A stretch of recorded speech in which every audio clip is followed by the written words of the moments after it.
Imagine the scene. Babylon, 323 BCE. In the suffocating summer heat, a body should decay, bloat, and turn. But for 6 full days, the corpse of the world's most powerful man, Alexander the Great, lay untouched by nature. His skin remained supple, his limbs pliable. To his grieving generals, it was the ultimate proof of his divinity. The gods were preserving their son. But what if it wasn't a miracle? What if it was something far more disturbing? Newly examined evidence suggests a medical reality more terrifying than any myth, a horror hidden in plain sight. Recorded by his own doctors, the truth of Alexander's final days is not a story of a god's peaceful ascent to Olympus, but a prolonged, silent nightmare that we are only now beginning to understand. The official story is a lie, and now please stop the video and subscribe to our channel. To be able to keep making videos like this, we need to reach 1,000 subscribers as soon as possible. Thank you. Before a body can refuse to die, a man must first believe he is more than a man.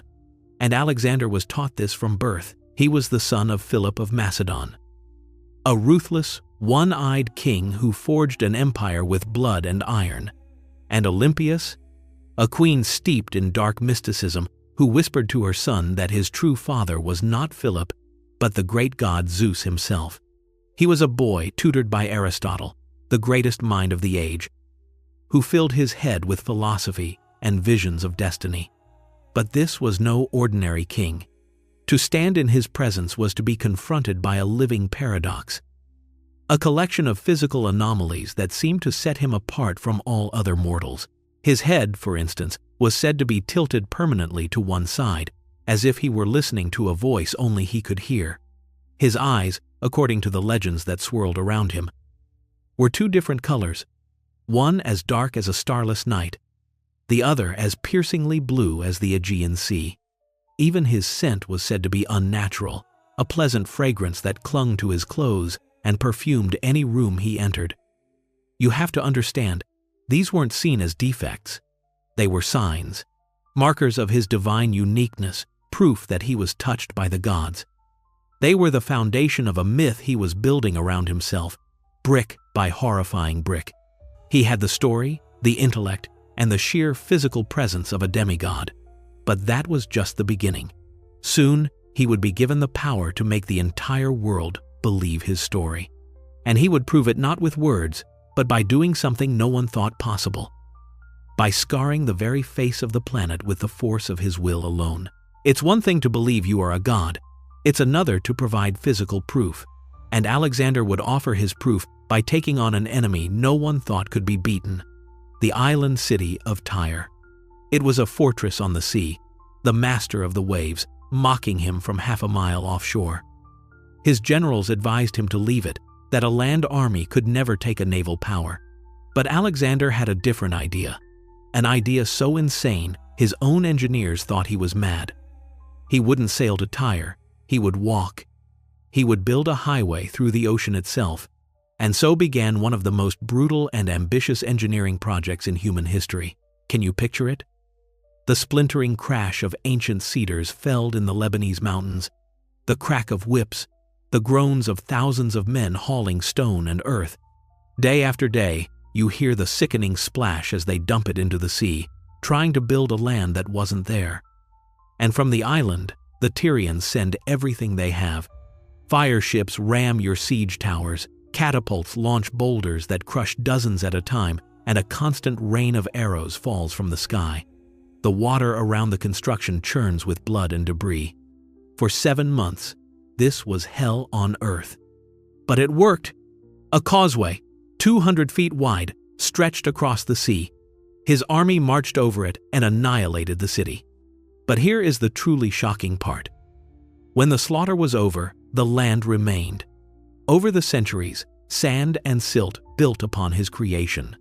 If you look at a map today, you will see that Tyre is no longer an island. It is permanently fused to the coast.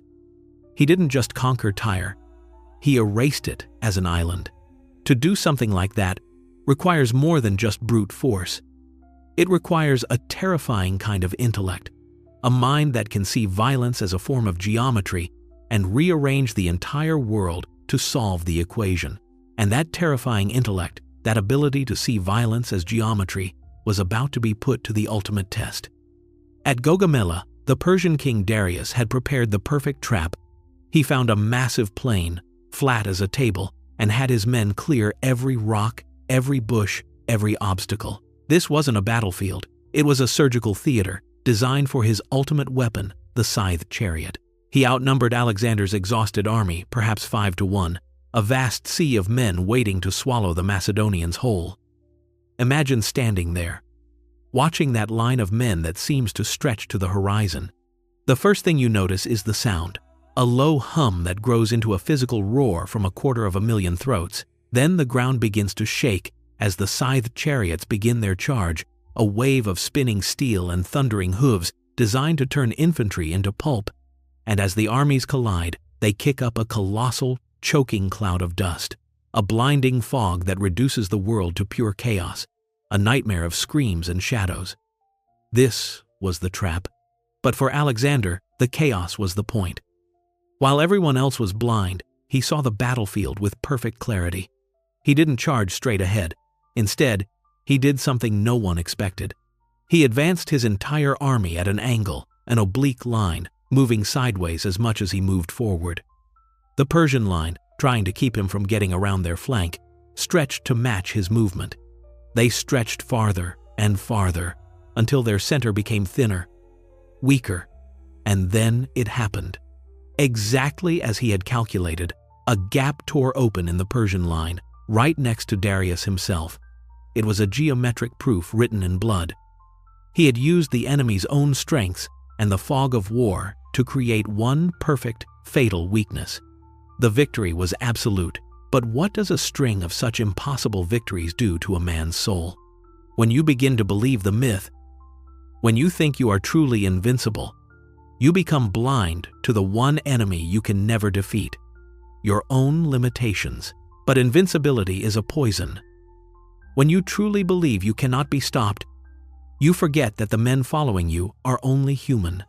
After 8 years of relentless war, after crossing deserts and mountains, his army finally reached India, and India broke them. It wasn't just the terrifying war elephants or the fierce resistance. It was the land itself, the suffocating humidity, the endless monsoon rains that turned the world to mud, the diseases that rotted them from the inside out. They were a walking army of ghosts.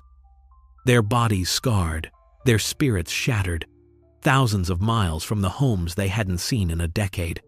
At the banks of the Hyphasis River, Alexander, still hungry for more, for the edge of the world, gave the order to march on.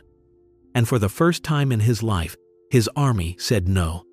Not with a roar of defiance, but with a weary, heartbreaking silence. When his most trusted general spoke for the men, begging to return home, Alexander's world broke. This wasn't a military problem he could solve with tactics. It was a rejection. The demigod had been denied by the mortals he commanded. Witnesses say he stormed into his tent and refused to speak to anyone for 3 days, consumed by a black, petulant rage. He finally emerged and agreed to turn back. His men cheered, thinking they had won.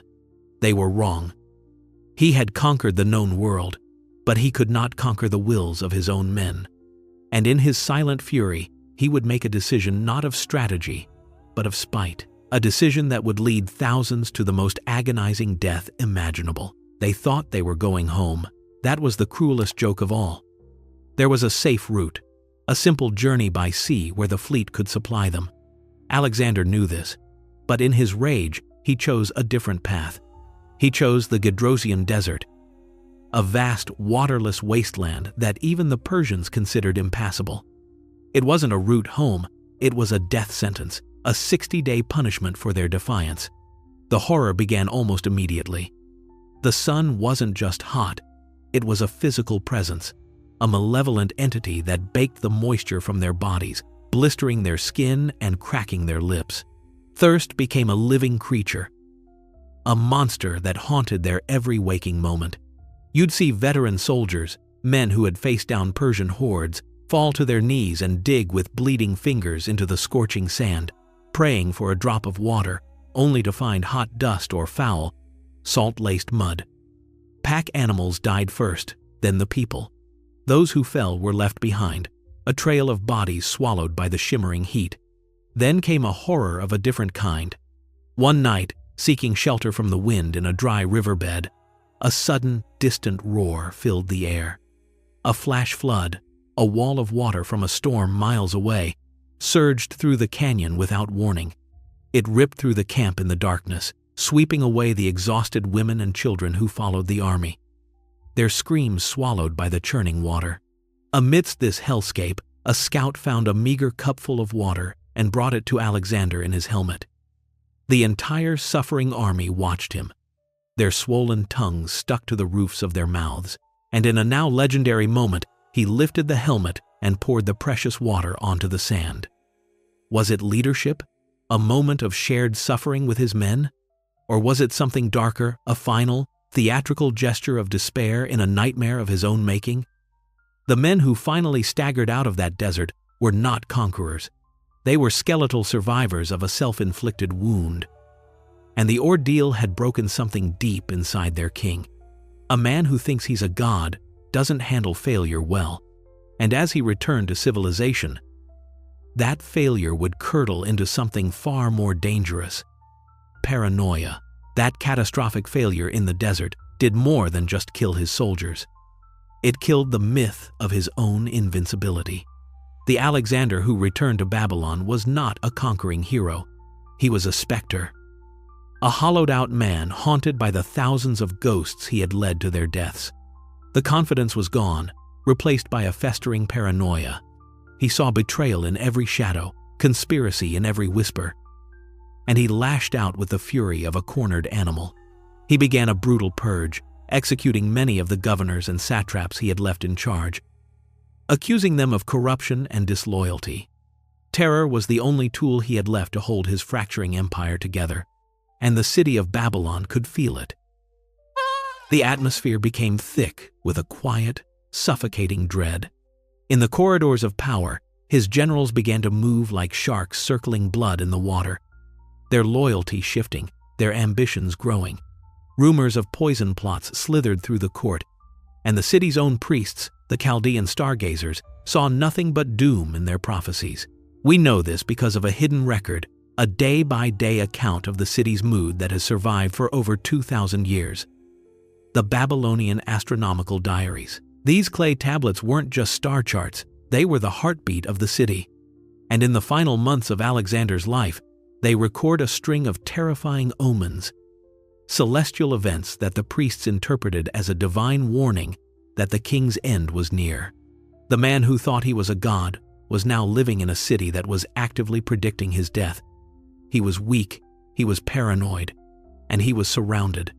The stage was set for the final act. In this cauldron of fear and intrigue, the only question left was how the end would come. In that city of bad omens, the end didn't come with an assassin's dagger or a cup of poison. It was slower, more methodical. It began with a fever after a banquet. Day 1. By day 3, the fever was raging, and a sharp, stabbing pain tore through his abdomen. His doctors were helpless. By day 7, his legs refused to hold him. The great Alexander had to be carried everywhere on a litter. By day 10, he had lost his voice, able to communicate only with his hands, then only with his eyes. Day by day, an invisible enemy was dismantling the most powerful man in the world, piece by piece. For 2,000 years, this slow-motion death has been a mystery. But recently, Dr. Catherine Hall, a medical expert, analyzed the ancient accounts and proposed a diagnosis that explains everything, including the baffling miracle of his undecaying corpse. The answer wasn't divinity.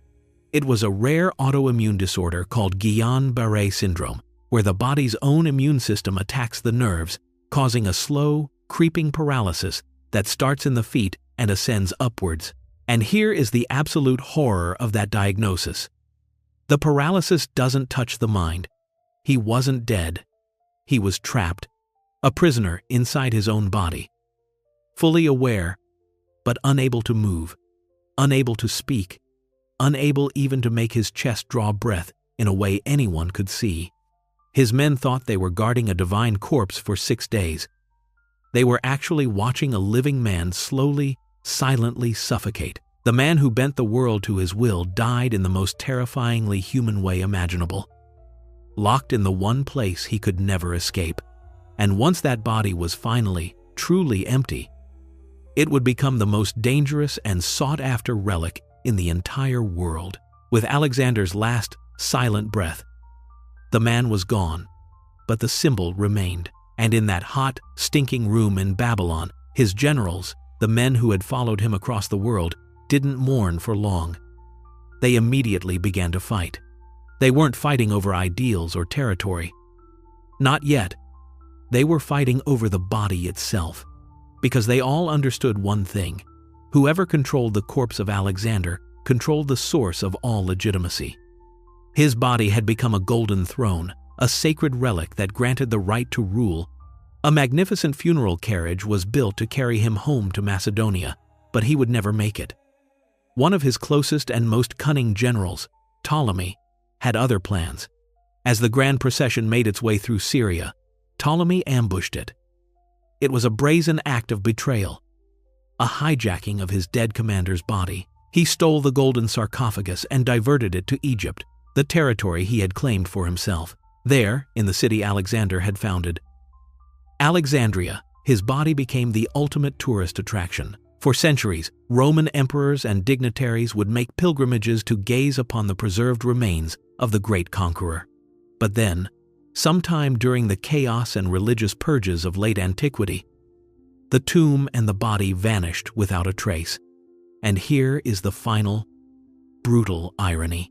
The man who conquered the world, who stamped his name on dozens of cities and believed he was a god destined for eternal glory, has no known grave. His body, fought over and used as a political chess piece, was ultimately lost to history. It's the final desecration. His empire shattered, his body gone. So what is truly left of him? What is the final legacy of a man like that? So, what is his legacy? In the end, his empire shattered, his body vanished, his dynasty murdered. The man who reshaped the physical world at Tyre and redesigned warfare at Gaugamela was ultimately defeated by things he couldn't even see. He was conquered by microscopic organisms that may have triggered his own body to turn against him, and by the fatal flaw of hubris, a poison that led him to march his own army into a desert grave out of sheer spite. His story forces us to ask terrifying questions. Does absolute power inevitably lead to self-destruction? When we erect statues and name cities after conquerors, what horrors are we choosing to forget?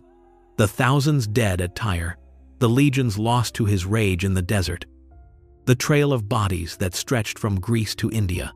We are left with one verifiable truth. Alexander's true, terrifying legacy is not his fleeting empire or his lost tomb. It is the proof that the line between a hero and a villain, between a god and a monster, is not measured in glory or monuments. It's measured only in the suffering of others.